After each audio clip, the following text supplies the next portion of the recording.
Hello, listeners. I want to share an amazing resource with you. It's called Hello Divorce. Founded by a lawyer and certified family law specialist, Hello Divorce can help you no matter where you are in your divorce process. So whether you're just getting started or if you're near the end but have stalled out and need help to get over the finish line, Hello Divorce can help.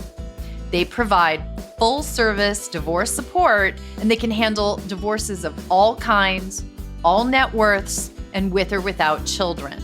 It's completely online, convenient, and they offer you support all the way through. Their clients get divorced in 1/3 the time and at 1/10 the typical cost. So go to hellodivorce.com/beyond and receive $100 off the cost of their services. And I want you to know, Erin Levine, who's my friend and the CEO and founder of Hello Divorce, was a guest on episode 197 entitled Get the FYI on DIY Divorce. So be sure to go check it out. We'll link in the show notes. Coming up on today's episode of the Divorce and Beyond podcast. But with our children, it's just us and them. So while that seems burdensome and overwhelming, and it is, it's also the portal to go deep and to go hard on our own healing. So our children are truly our teachers to awaken within us our greatest transformation, more than any other human being can do.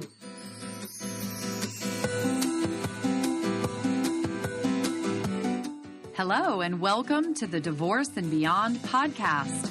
I'm Susan Guthrie, your host. As a top divorce attorney and family law mediator for 30 years, I know what you need to know to get through your divorce, and most importantly, how to move beyond it to thrive and transition to your new future. My experts and I are here to give you the insider view into the process, so listen in for the wisdom and expert information you need on your journey through divorce and beyond. Hello, and welcome to today's podcast. I'm Susan Guthrie, your host, and listeners. Today is what I'm going to call a bucket list day on divorce and beyond. What you all don't know is when I started the podcast 2 years ago, as I was sitting down and setting up, I sat down and wrote out my guest wish list. And I said, hey, I'm going to go big. I'm going to go big or go home. So RBG was at the top of the list. Unfortunately, that won't be possible anymore. But I had Brene Brown and Michelle Obama. And I had today's guest on my list. Dr. Shefali was on my list. This is my first bucket list guest. And I just have to say how incredibly excited I am to have you here, Dr. Shefali. Thank you so much for joining me and for helping me check off one of my bucket list items. Oh my goodness, it's an honor. Thank you so much. I get so moved when we women support each other and like literally light up when we are in each other's presence, because that's such a rare thing sometimes, but it's such a beautiful thing. And I feel that with you. So thank you so much. Oh, well, and I feel that with you, and I have always felt that with you. I think that is why you are on that list. For the very few of my listeners who don't know you, I do want them to give them a little background on you. You are at your core a clinical psychologist, so much more, but at your core a clinical psychologist. What has always resonated about your talks and your books and everything that you do is that you integrate Western psychology with Eastern philosophy that just so, brings everything home and together for me. It's really been something that I immediately, sort of gravitated to your writing. And then you're also an expert in family dynamics and personal development, which has so much to do with what we'll be talking about today. For listeners who don't and haven't read them yet, I urge you to go out and get, she has 4 books, 3 of which are New York Times bestsellers. I suspect there's a new one coming for that New York Times bestseller list. The 2 landmark books that really, I think it was Oprah who called them groundbreaking and remarkable, The Conscious Parent and The Awakened Family. And we are excited to announce that tomorrow, Her next book is coming out. It's launching. It's called The Parenting Map, Step-by-Step Solutions to Consciously Create the Ultimate Parent-Child Relationship. And that's what we're going to talk about today. You must be so excited to have this book finally coming out.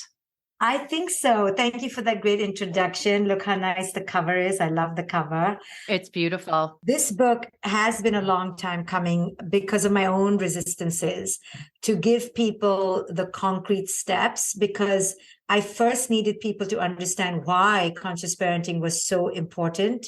And I think I've done that, been there, done that. And it just came about very organically to the answer for many parents' question of how do I do this, Dr. Shefali? How do I become a conscious parent?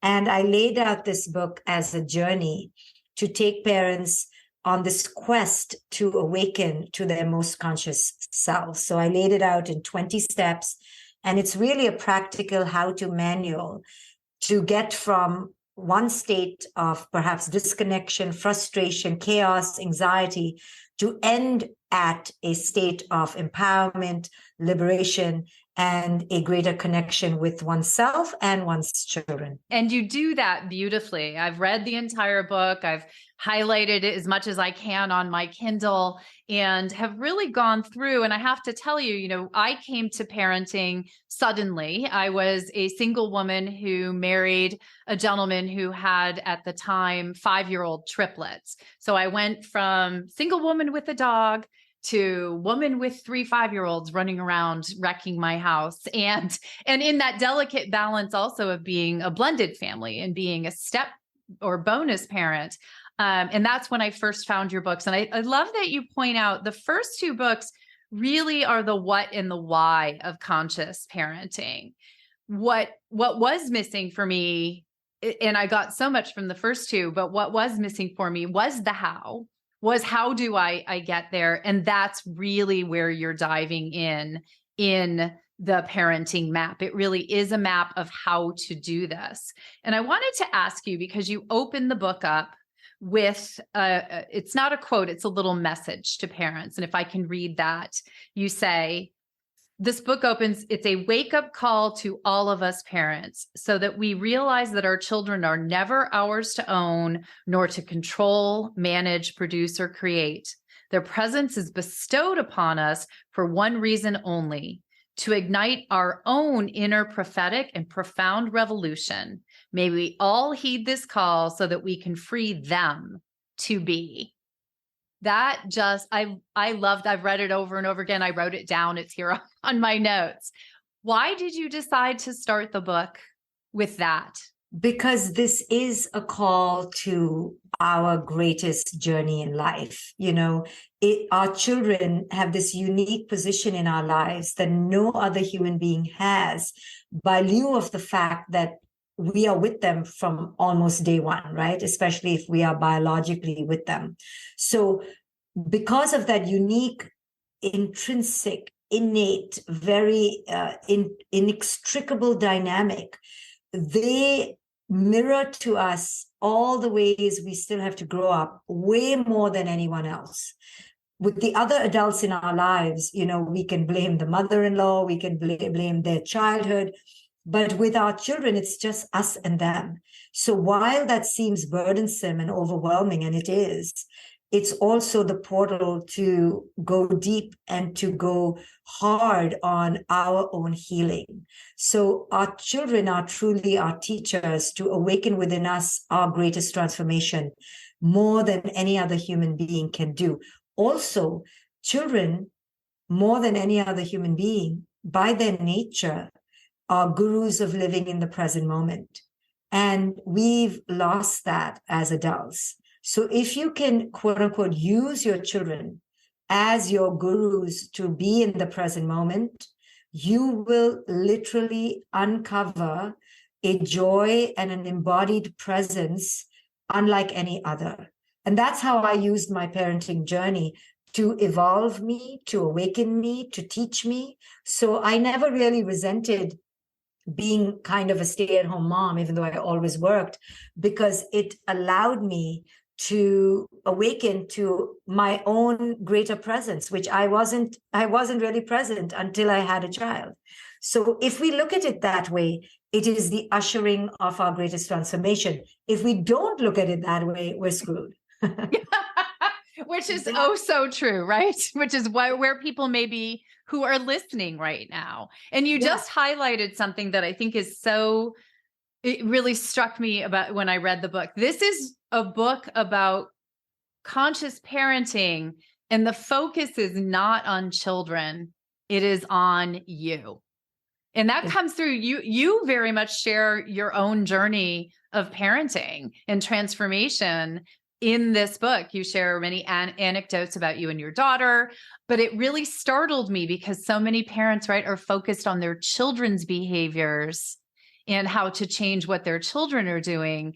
And the entire approach of the book is turn that mirror around on yourself. Well, and this is the great point of departure between conscious parenting and the traditional model. This is the linchpin X factor that traditional parenting does not cover, right? Traditional parenting tells us that we have supreme, absolute, obnoxious, really audacious control over our children.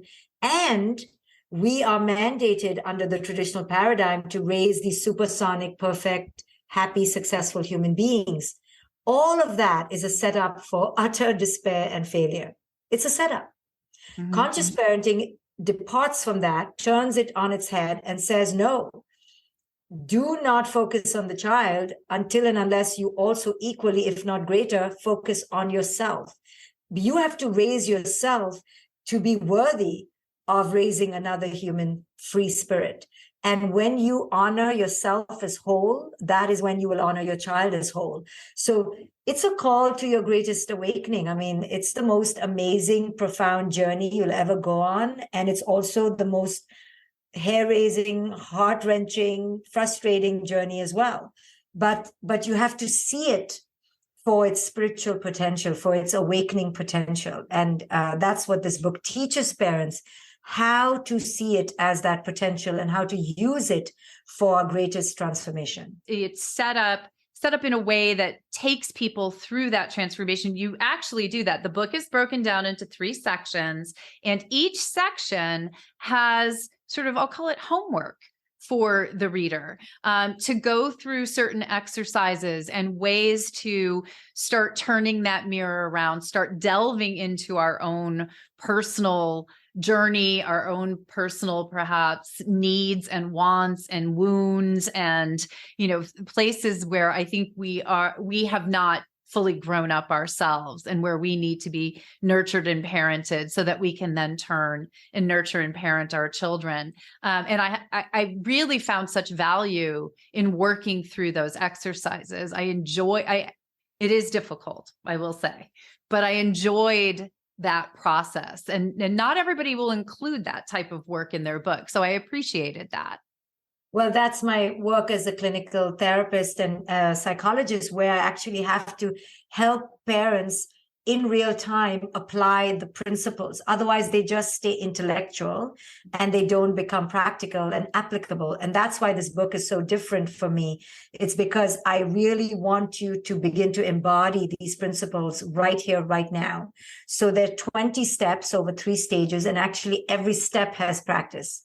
And every step has the embodiment of the teachings. So between storytelling, between theoretical understanding, and between my real life examples and practice exercises, you get the real 360 so that you can begin to apply it, right? We learn through metaphor and symbols. We learn through storytelling, but we also learn through practice. And this book gives you step after step of practice so that by the end of this journey, you have created the muscle of the conscious awareness that'll change and pivot you to become a more connected parent. Yeah, I always say awareness is the beginning of everything. All miraculous change starts with our awareness. And we go through much of our parenting journey, I think, in an unconscious state, not looking at the role that we are playing in, say, the conflict that we are having with our child. There's a many stories of cases where parents are in conflict with decisions children are making or not understanding choices that children make.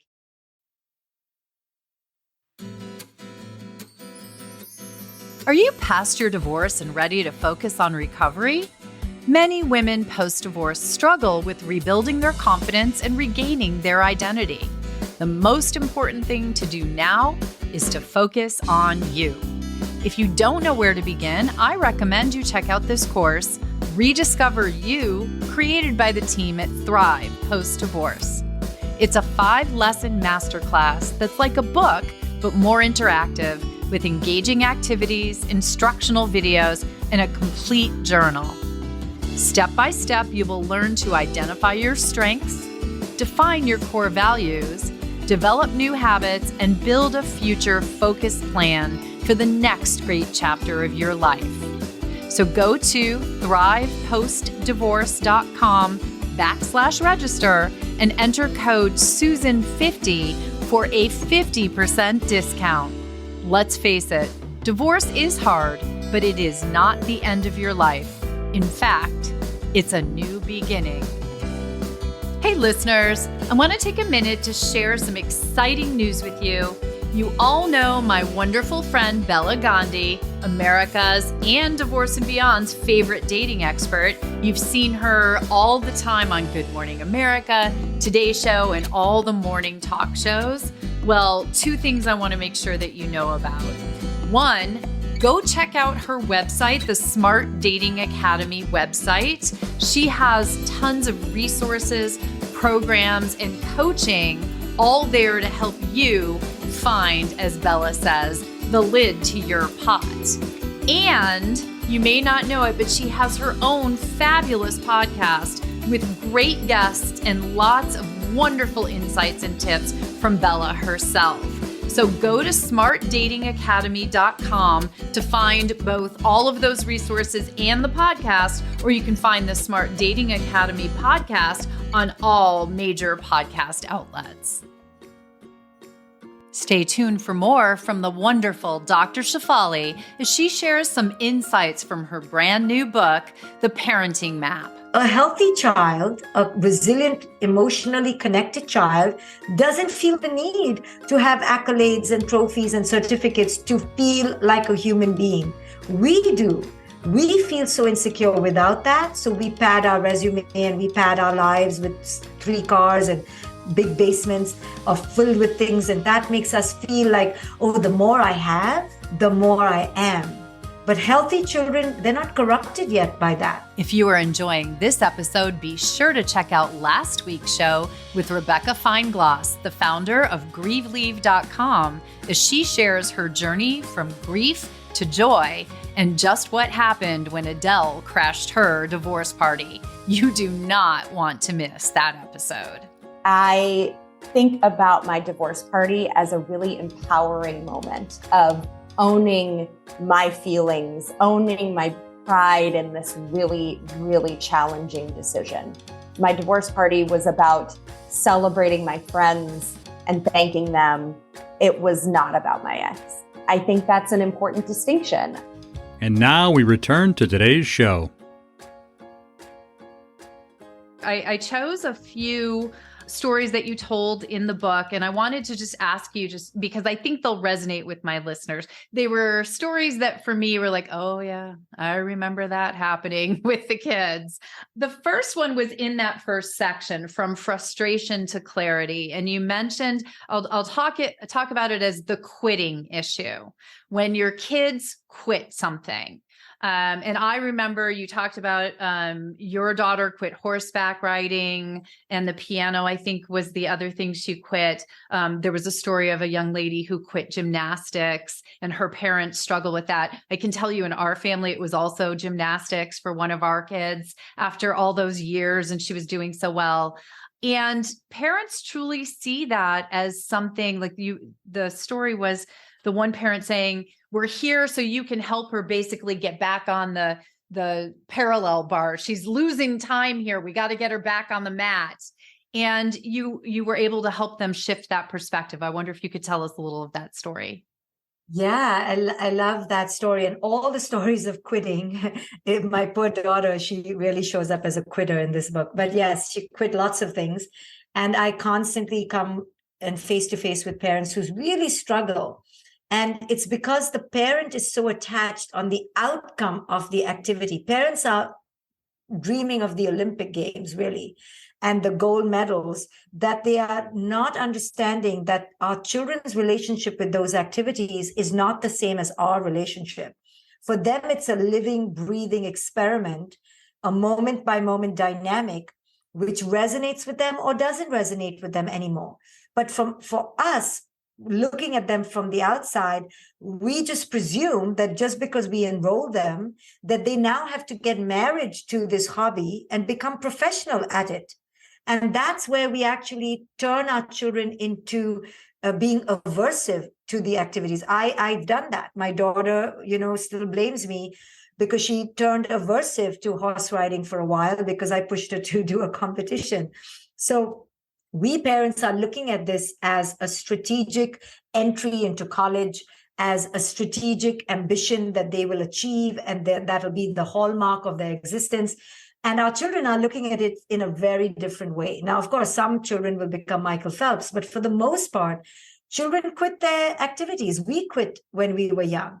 So in that case, where the parents were really struggling, the daughter was struggling. I think in that story, she had some sort of eating disorder. She was really panicking. She was anxious. But the parents were denying those symptoms and in deep blindness to them, because for them, their interest was only in the outcome and not the process. And that's a big mistake we make as parents, is we are so focused on outcome-based future goals that we miss how our children are living and breathing the process. And if our children disconnect from the process, we take it very personally instead of seeing it as a very healthy, robust, dynamic experiment that our children are in. So this is the ways we clash with our children, because they're in the moment, we're in the future. Yeah, I love that phrase, dynamic experiment, that they are engaged in.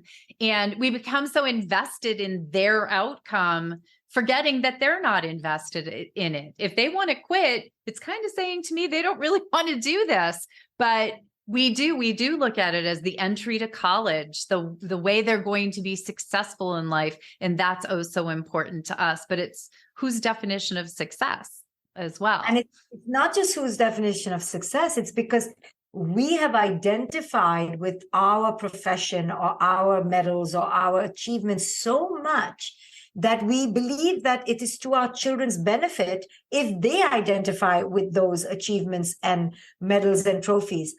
A healthy child, a resilient, emotionally connected child, doesn't feel the need to have accolades and trophies and certificates to feel like a human being.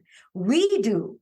We feel so insecure without that. So we pad our resume and we pad our lives with 3 cars and big basements are filled with things and closets full of shoes and coats and blazers, because that makes us feel like, oh, the more I have, the more I am.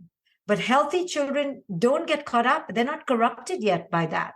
But yet we try our best to corrupt them in that way. I'm going to say we're trying to shove them into that mold in that conversation or that struggle that we have with them. And that actually sort of carries into the next story, which came from stage 2 of the book, which is from dysfunctional patterns to conscious choice.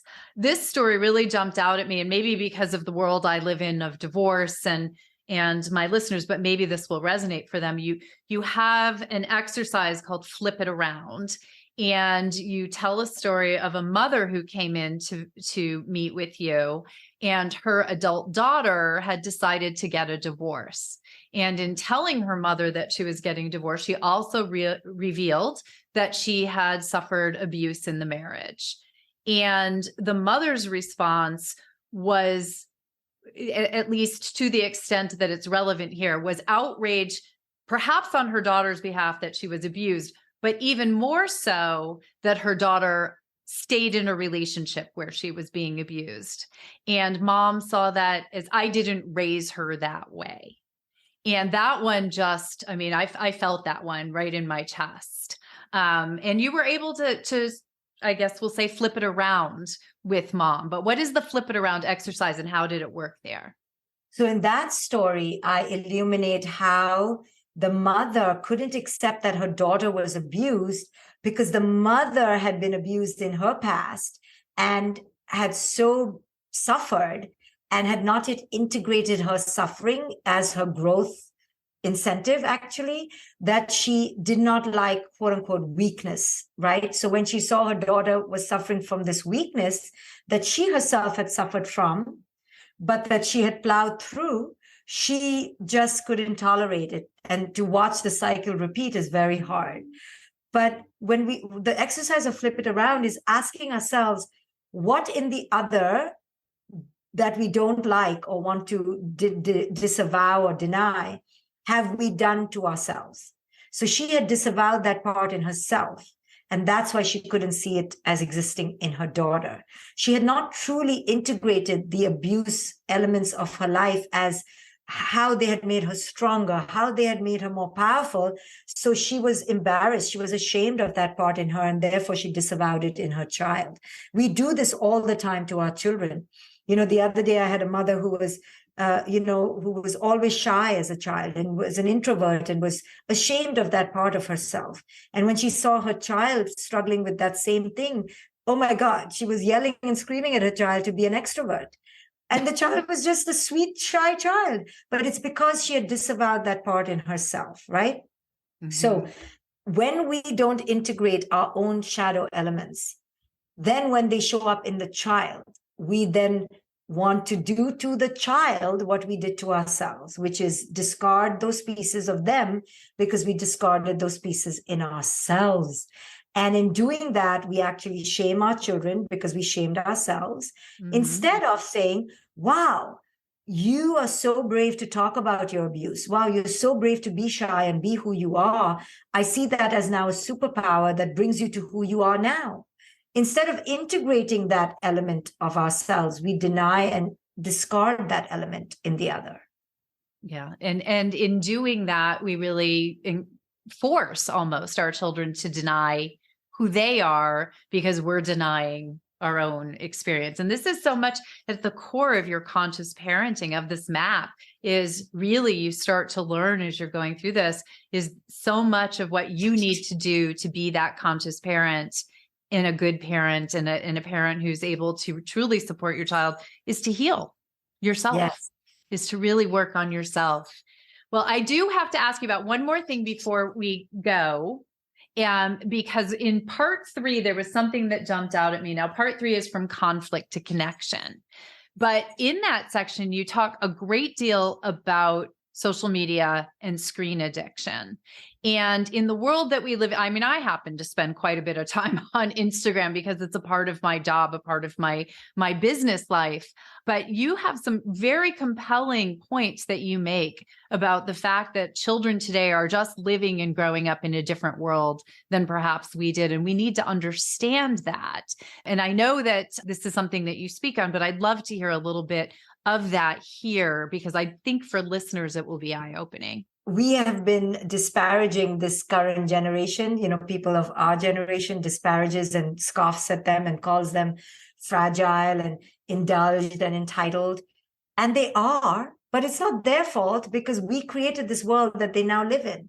So their capacity to tolerate frustration has been robbed from them by us because we've given them too much. We've given them all these apps at their fingertips. So then when they're lazy or they're just entitled because they're getting angry that their Uber delivery wasn't coming on time or exactly the Chipotle order wasn't perfect, we think they're so entitled and fragile. Well, they are, but it's not their fault, right? So we need to understand that more so than ever, because their attention is so distracted by screens and the influencers out there are acting as surrogate caregivers and babysitters, we need to step into the role of parent even more than when you and I were growing up or when you and I were raising our children, because we need to show up and be a presence. And I see so many 3-year-olds and 4-year-olds on their screens in the strollers. And what that's doing is disconnecting the child from their own feelings and disconnecting the child from their reality. My daughter is now 20, and many times I have to tell her, can you please look out the window? And she's like, I have seen the same trees since I was born. I was like, you look at them again one more time. But because I'm so aware that the screens are zapping us of our ability to sit with our feelings, nobody's sitting with their feelings anymore. Nobody is bored even for a moment anymore because we have constant stimulation. And that is, I believe, stunting our resourcefulness, stunting our capacity to tolerate discomfort and delayed gratification, stunting our creativity and our resilience, right? We have becoming absolutely dependent on technology and needing things to be perfect and living in a very scarily artificial existence, comparing ourselves with others, getting a sneak peek into other people's lives where we have no business to know what other people are doing.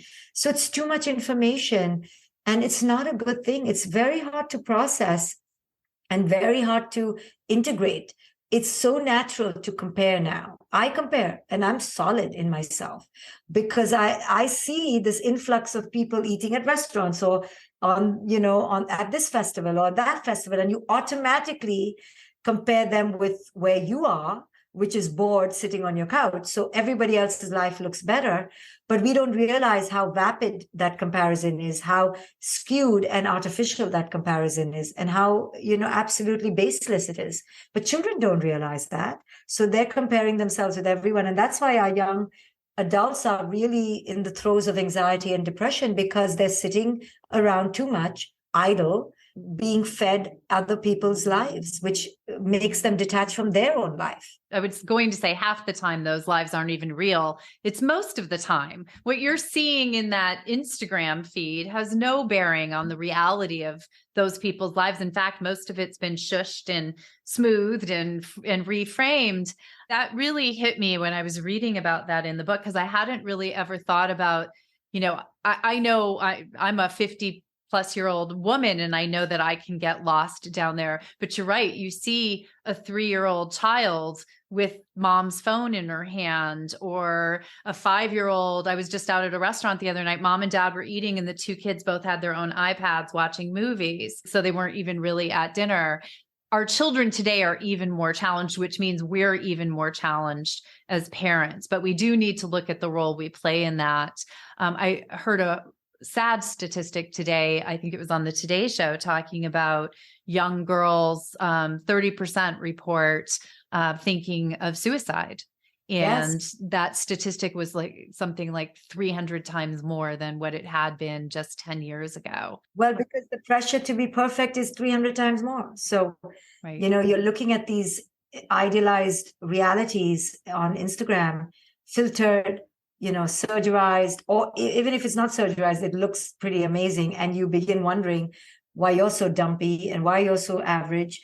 And average is a dirty word now, but average is our existence, and we should celebrate that. But instead, we've really skewed this disease of perfectionism.